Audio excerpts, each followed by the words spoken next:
Hello दोस्तों, good evening everybody. आप सभी कैसे हैं? Welcome to my YouTube channel study GS by Neelkant. मैं आज आपके लिए लाया हूं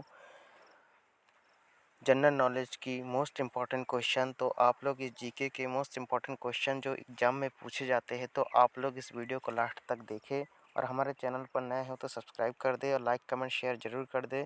दूसरे बच्चों तक की भी ये वीडियो फैला दें। एसएससी एमटीएस की तैयारी जो कर रहे हैं, एसएससी से रिलेटेड और जितने भी एग्ज़ाम है, कॉम्पिटिटिव एग्ज़ाम है, उसके लिए बहुत ही इंपॉर्टेंट है। तो आज का पहला क्वेश्चन हम पढ़ाने जा रहे हैं आपको कि 51वां नंबर प्रश्न है कि संयुक्त राज्य अमेरिका का राष्ट्रीय खेल कौन सा है? तो हमको पता है संयुक्त राज्य अमेरिका, जिसको हम बोलते हैं यूएसए यानी यूनाइटेड स्टेट ऑफ अमेरिका। तो इसका जो राष्ट्रीय खेल है, नेशनल प्ले है, तो वो क्या है? बेसबॉल है। ठीक है, तो आप लोग याद रखना, संयुक्त राज्य अमेरिका का जो राष्ट्रीय खेल है वो आपका बेसबॉल है। नेक्स्ट क्वेश्चन है कि भारत में पंचवर्षीय योजना को किसने प्रारंभ कर दिया? उनकी जो पंचवर्षीय योजना होता है वो भारत में किसने सबसे पहले प्रारंभ किया था? तो पीसी महालनोबिस ने। ठीक है, पीसी महालनोबिस ने। ठीक है, तो याद रखना आपको। ठीक है, नेक्स्ट क्वेश्चन है कि नील नदी का उपहार किसे कहते हैं हम? तो नील नदी का जो उपहार हम कहते हैं वो मिस्र को कहते हैं। और आपको पता होना चाहिए मिस्र की राजधानी क्या है? तो मिस्र की राजधानी आपका काहिरा है। ठीक है, तो याद रखना, मिस्र की राजधानी काहिरा और नील नदी का उपहार हम मिस्र को ही कहते हैं। ठीक है, और आधुनिक ओलंपिक खेलों का आयोजन सर्वप्रथम कहाँ पर हुआ था? तो आधुनिक ओलंपिक खेलों का आयोजन हमारा 1896 में एथेंस में हुआ था। ठीक है, आगे बढ़ते हैं नेक्स्ट क्वेश्चन की ओर। तो मेरा नेक्स्ट क्वेश्चन है कि टीबी रोग के प्रतिरोध, क्या लिखा है कि टीबी रोग के प्रतिरोध के लिए कौन सा टीका लगाया जाता है? तो बीसीजी का टीका लगाया जाता है। टीबी रोग के प्रतिरोध के लिए कौन सा टीका लगाया जाता है? तो बीसीजी। बीसीजी का फुल फॉर्म आप देख लीजिए। बीसीजी का फुल फॉर्म अब याद नहीं आ रहा है। ठीक है, जब याद आएगा तो हम बता देंगे। नेक्स्ट क्वेश्चन है कि भारत का सबसे लंबा बांध कौन सा है? तो भारत का सबसे लंबा बांध आपका हीराकुंड बांध है। ठीक है, भारत का सबसे लंबा बांध क्या है? हीराकुंड बांध। हाँ, याद आ गया। बीसीजी का फुल फॉर्म होता है bacillus Calmette Guerin. Bacillus Calmette Guerin. ठीक है, तो याद रखना बेसिलस कैलमेट गुएरिन है। ठीक है, नेक्स्ट क्वेश्चन की ओर बढ़ते हैं। 57वां प्रश्न है कि माचिस की तीली पर लगाए जाने वाला पदार्थ कौन सा है? तो आपको पता है लाल फास्फोरस है।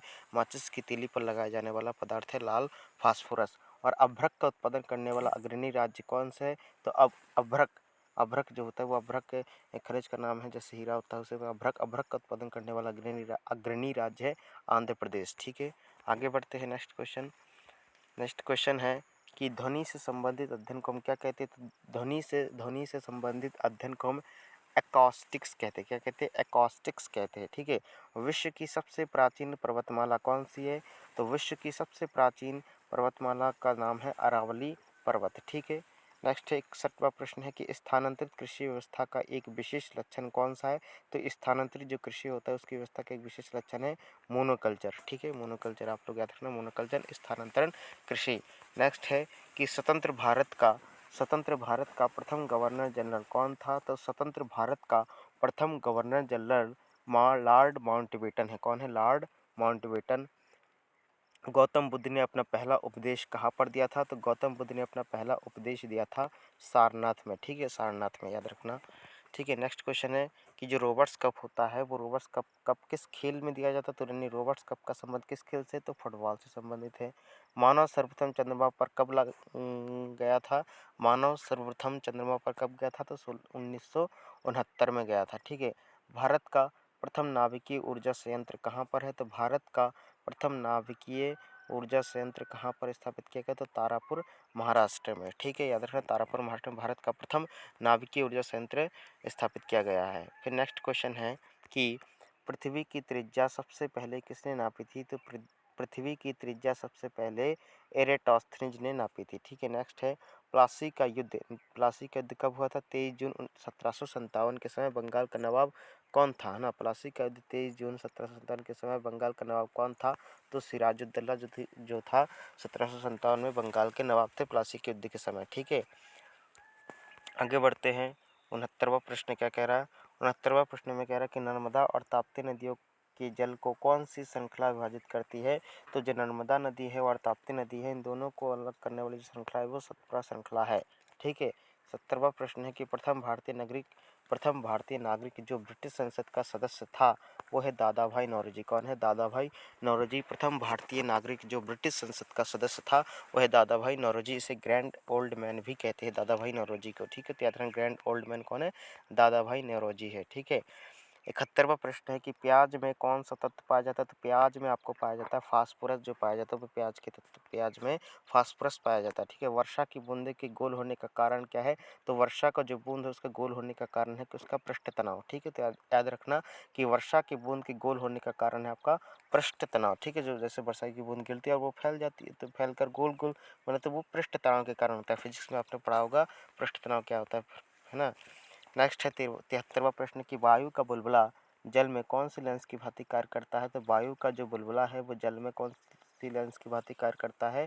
तो अवतल लेंस की भांति कार्य करता है। नेक्स्ट है 74वां वॉशिंग मशीन किस सिद्धांत पर कार्य करता है? तो वॉशिंग मशीन जो है वो अपकेंद्रण विधि क्या कहलाता है? जो वॉशिंग मशीन में कपड़े जैसे डालते तो वो कपड़े की जो जितने भी मल मटेरियल है वो एक एक जगह इकट्ठा करके उसको बाहर निकाल के फिर दे अपने अब केंद्रित कर रहा है। ठीक है, तो याद रखें एक जगह केंद्र पर लाकर उसको पूरा जो मशीन में जो कपड़े से जितने भी मटे जो जो भी कचरा निकलता है तो वो एक जगह इकट्ठा कर लेता है, उसको फिर हम निकाल लेते हैं ना, तो वो अपकेंद्रण विधि से होता है। वॉशिंग मशीन अपकेंद्रण विधि होता है। फिर नेक्स्ट है 75वां प्रश्न है कि सोने की खान कोलार कहाँ पर स्थित है? तो सोने की खान कोलार जो है आपका वो कर्नाटक में स्थित है। ठीक है। नेक्स्ट है 76वां प्रश्न रेडियो सक्रियता क्या है? रेडियो सक्रियता के आविष्कारक कौन है? तो जो रेडियो सक्रियता के आविष्कारक है वो हेनरी बिकुलर है। ये बहुत इंपॉर्टेंट क्वेश्चन है, आप लोग इसको नज़रअंदाज मत करिए। इसको अगर नहीं है तो आप कॉपी में भी लिख सकते हैं, स्क्रीनशॉट रख सकते हैं। ठीक है, तो आप लोग वीडियो को पॉज करके लिख भी सकते हैं, है ना। हमारा चैनल अच्छा लगे तो आपको लाइक भी कर देना। ठीक है। रेडियो सक्रियता के आविष्कारक कौन है? तो हेनरी बेकुरल है। नेक्स्ट है भारत में प्रथम आम चुनाव कब हुए थे? भारत में प्रथम आम चुनाव कब हुए थे? तो 1951 से 1952 में। ठीक है, आगे बढ़ते हैं। आगे क्या है कि एक माइक्रोन कितने मिलीमीटर के बराबर होता है? तो जी एक माइक्रोन हो वो कितने मिलीमीटर के बराबर होता है? तो 0.001 मिलीमीटर के बराबर होता है एक माइक्रोन। ठीक है। एक परिवर्तन की दर को क्या कहते हैं? तो परिवर्तन की दर को हम क्या कहते हैं? त्वरण कहते हैं। क्वेश्चन आता है कि परिवर्तन की दर को हम क्या कहते हैं? तो त्वरण कहते हैं। ठीक है। 80वां प्रश्न है कि भारत में सर्वाधिक चांदी उत्पादन करने वाला राज्य कौन सा है? तो भारत में सर्वाधिक चांदी उत्पादन करने वाला देश आपका कौन सा है? राजस्थान। ठीक है। 81वां प्रश्न है कि हमारे संविधान में 8वीं अनुसूची में अब तक कितनी भाषाओं को शामिल किया गया है? तो हमारे संविधान में 8वीं अनुसूची में अब तक कितनी भाषा को शामिल किया गया? तो 22 भाषाओं। कितने भाषा? 22 भाषाओं को शामिल किया गया। तो आप लोग याद रखें 22 भाषा। ठीक है, आगे बढ़ते हैं। आपेक्षिक आर्द्रता किससे नापी जाती है? क्या बोला है? 82वां प्रश्न है आपेक्षिक आर्द्रता किसमें मापी जाती है? तो हाइग्रोमीटर को आपेक्षिक आर्द्रता मापी जाती है। ठीक है। पांचवी पंचवर्षीय योजना का मुख्य उद्देश्य क्या था? तो गरीबी हटाना। जो पंचवर्षीय योजना है तो उसमें पांचवी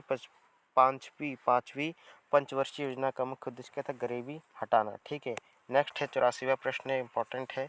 क्या बोला है कि भारत में दशमलव मुद्रा प्रणाली कब शुरू हुई? तो भारत में दशमलव मुद्रा प्रणाली शुरू हुई थी अप्रैल 1957 में। ठीक है, अप्रैल 1957 में भारत में दशमलव मुद्रा प्रणाली लागू हुई थी या शुरू हुई थी। कलिंग युद्ध का कहाँ पर हुआ था? तो कलिंग युद्ध आपका उड़ीसा में हुआ था, है ना। उड़ीसा का राजधानी भुवनेश्वर है।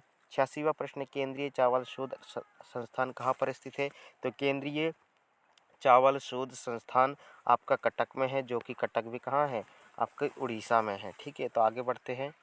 विश्व प्रसिद्ध कोणार्क का मंदिर, ये भी उड़ीसा में ही है। कोणार्क का सूर्य मंदिर भी विश्व प्रसिद्ध। कोणार्क का मंदिर किसने बनवाया था? तो नरसिंह देव ने बनवाया था। ठीक है, आगे बढ़ते हैं। प्रसिद्ध पुस्तक गॉड ऑफ स्मॉल थिंग्स ना, प्रसिद्ध पुस्तक गॉड ऑफ स्मॉल थिंग्स के लेखक कौन है? तो अरुंधति राय। कौन है? अरुंधति राय। प्रसिद्ध पुस्तक गॉड ऑफ स्मॉल थिंग्स के लेखक अरुंधति रॉय है। ठीक है, अरुंधति की और भी पुस्तक है, तो आप लोग अरुंधति रॉय का एक पुस्तक का नाम है गॉड ऑफ स्मॉल थिंग्स। ठीक है। भारत का सबसे प्राचीन तेल क्षेत्र कौन सा है? तो डिगबोई, जो कि असम में है। ठीक है, तो आपको याद रखना भारत का सबसे प्राचीन तेल क्षेत्र कौन सा है? डिगबोई, असम। ठीक है, आगे बढ़ते हैं। हिटलर क्या बोल रहे हैं? हिटलर को और कौन से दूसरे नाम से जाना जाता? तो फ्यूहरर। कौन है? फ्यूहरर। हिटलर को और कौन से दूसरे नाम से जाना जाता? तो फ्यूहरर। ठीक है। नेक्स्ट है 91वां प्रश्न है कि चंद्रमा पर सबसे पहले मानव अंतरिक्ष यान कौन सा गया था? चंद्रमा पर सबसे पहले मानव अंतरिक्ष यान कौन सा गया था? तो अपोलो 11 गया था। कौन कौन सा गया था? अपोलो 11। ठीक है, आगे बढ़ते हैं। 92वां प्रश्न है कि 7 टापुओं का नगर किसे कहा जाता है? तो 7 टापुओं का नगर हम मुंबई को कहते हैं। ठीक है, 7 टापुओं का नगर किसे कहा जाता है? तो मुंबई को। 93वां प्रश्न है कि इक्तादारी प्रथा क्या है? इक्तादारी प्रथा की व्यवस्था किसने शुरू की थी? तो इक्तादारी प्रथा की शुरुआत की थी इल्तुतमिश ने। किसने? इल्तुतमिश ने। दक्षिण का कश्मीर किसे कहा जाता है? तो केरल को कहा जाता है। दक्षिण का कश्मीर हम केरल को कहते हैं। ठीक है, नेक्स्ट है 95वां प्रश्न है। 95वां प्रश्न है क्या है? बांदीपुर राष्ट्रीय उद्यान कहाँ पर स्थित है? तो बांदीपुर राष्ट्रीय उद्यान आपका कर्नाटक में है। कहाँ है? बांदीपुर राष्ट्रीय उद्यान कहाँ पर स्थित है? कर्नाटक में है। ठीक है, आगे बढ़ते हैं। संसद के दोनों सदनों क्या है? संसद के दोनों सदनों की संयुक्त बैठक कौन बुलाता है? तो लोकसभा अध्यक्ष। संसद के दोनों सदनों की संयुक्त बैठक कौन बुलाता है? तो लोकसभा अध्यक्ष। ठीक है, 97वां प्रश्न है कि शेर शाह का मकबरा कहाँ पर स्थित है? तो शेर शाह का मकबरा जो आपका सासाराम बिहार में स्थित है। ठीक है, आगे बढ़ते हैं। फलों का अध्ययन क्या कहलाता है ना? तो फलों का अध्ययन पोमोलॉजी कहलाता है। फलों का अध्ययन क्या कहलाता है? तो फलों का अध्ययन हम पोमोलॉजी को कहते हैं। दिल्ली चलो का नारा किसने दिया था? तो दिल्ली चलो का नारा सुभाष चंद्र बोस जी ने कहा था। ठीक है, दिल्ली चलो का नारा किसने दिया था? सुभाष चंद्र बोस ने। 10वां प्रश्न है कि सबसे प्राचीन वेद कौन सा है? तो सबसे प्राचीन वेद सबको पता है, ऋग्वेद है।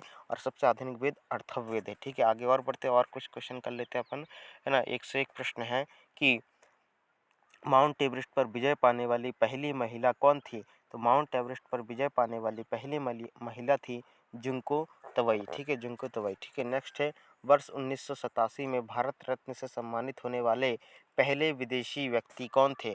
तो वर्ष 1987 में भारत रत्न से सम्मानित होने वाले पहले विदेशी व्यक्ति थे खान अब्दुल गफ्फार खां। कौन है? खान अब्दुल गफ्फार खां। ठीक है, 103 प्रश्न है कि इंद्रधनुष के मध्य हरा रंग कौन सा होता है? तो हरा रंग होता है। सूर्य के प्रकाश को संकेंद्रित करने के लिए कौन से लेंस का उपयोग किया जाता है? तो अवतल लेंस का उपयोग किया जाता है। ठीक है, आगे आगे बढ़ते हैं। मोबाइल सिम कार्ड क्या है? मोबाइल सिम कार्ड में सिम का पूरा नाम क्या है? तो मोबाइल सिम कार्ड में सिम का पूरा नाम सब्सक्राइबर आइडेंटिटी मॉड्यूल SIM। तो सिम का फुल फॉर्म होता है SIM। सिम होता है तो S से होता है सब्सक्राइबर, I से आइडेंटिटी, M से मॉड्यूल। तो सब्सक्राइबर आइडेंटिटी मॉड्यूल होता है। ठीक है, मोबाइल सिम कार्ड में जो सिम लगा होता है उसका फुल फॉर्म होता है सब्सक्राइबर आइडेंटिटी मॉड्यूल। आगे बढ़ते हैं। नेशनल डिफेंस एकेडमी क्या है? नेशनल डिफेंस एकेडमी का मुख्यालय कहाँ पर है? तो खड़गवासला, जो कि महाराष्ट्र में है। कहाँ पर है?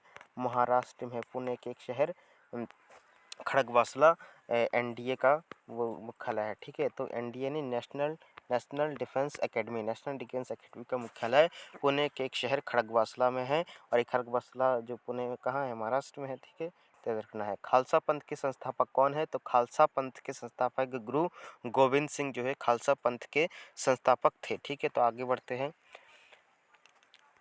जल स्तर की अधिकतम गहराई कहाँ पर स्थित है? जल स्तर की अधिकतम गहराई कहाँ पर स्थित है? तो मेरियाना बीच, प्रशांत महासागर। जल स्तर की अधिकतम गहराई कहाँ पर स्थित है? तो मेरियाना बीच, प्रशांत महासागर में। चौथा खंबा क्या है? चौथा खंबा किस चीज़ की ओर इंगित करता है? तो चौथा खंबा किस चीज़ की ओर इंगित करता है? तो प्रेस। कौन सी? प्रेस। ठीक है, आगे बढ़ते हैं। हैदराबाद किस नदी के किनारे स्थित है? हैदराबाद जो है वो किस नदी के किनारे स्थित है? हैदराबाद आपकी मूसी नदी के किनारे से। हैदराबाद किस नदी के किनारे स्थित है? तो मूसी नदी। विश्व का सबसे बड़ा द्वीप समूह कौन सा है? तो विश्व का सबसे बड़ा द्वीप समूह है आपका इंडोनेशिया द्वीप समूह। किसमें? इंडोनेशिया द्वीप समूह। ठीक है, आगे बढ़ते हैं।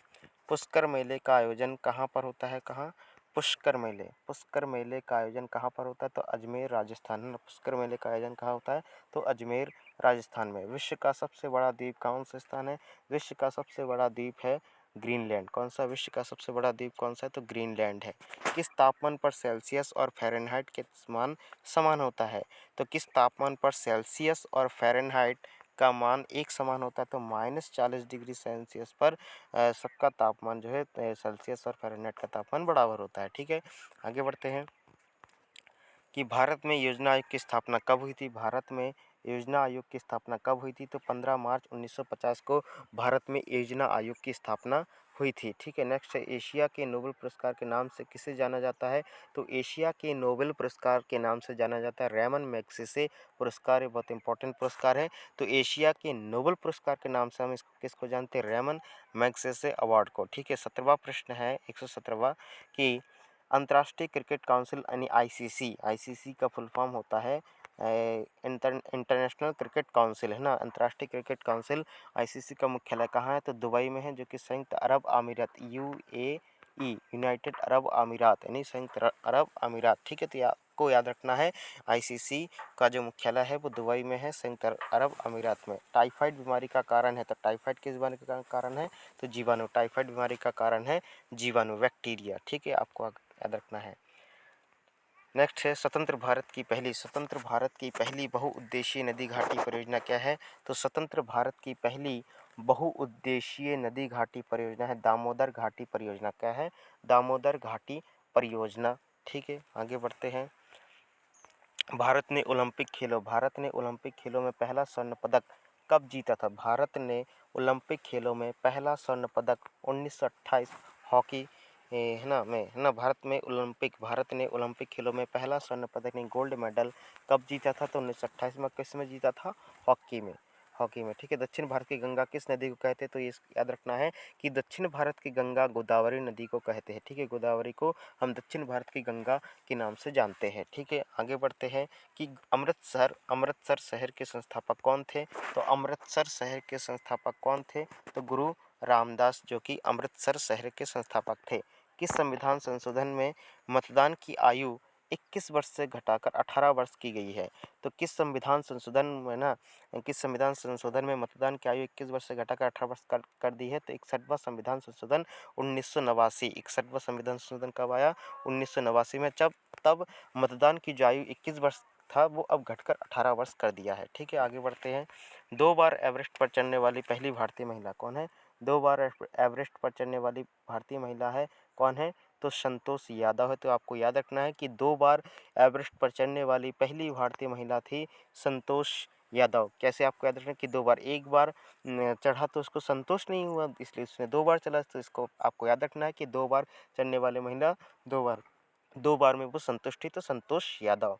जब पृथ्वी सूर्य और चंद्रमा के बीच में आ जाती है, जब पृथ्वी जो है सूर्य और चंद्रमा के बीच आ जाती है तब चंद्र ग्रहण लगता है। जब पृथ्वी जो है वो सूर्य और चंद्रमा की, यानी कि यहाँ पर सूर्य है और यहाँ पर चंद्रमा है, इसके बीच कौन आ गया? पृथ्वी आ गया। तब आपको क्या लगता है?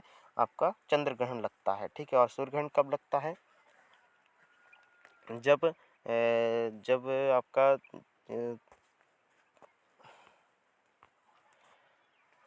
तो आपको ये वीडियो कैसा लगा? तो आप लोग ये देख लेना कि आपका चंद्र ग्रहण कब कहलाता है? जब पृथ्वी सूर्य और चंद्रमा के बीच आ जाते तब चंद्र ग्रहण होता है। सूर्य ग्रहण कब होता है? तो आप इसको देख लेना। ठीक है, तो हम नेक्स्ट वीडियो में नहीं तो आपको बता देंगे। ठीक है, तो आपका ये पहला पार्ट था। इसमें आपका 125 तक प्रश्न को कवर किया है ना। 51 से लेकर 125 तक, तो टोटल आपके हो गए हैं 75 क्वेश्चन। ठीक है, तो आगे और भी वीडियो के इसी तरह की वीडियो पाने के लिए आप हमारे चैनल के साथ जुड़े रहिए।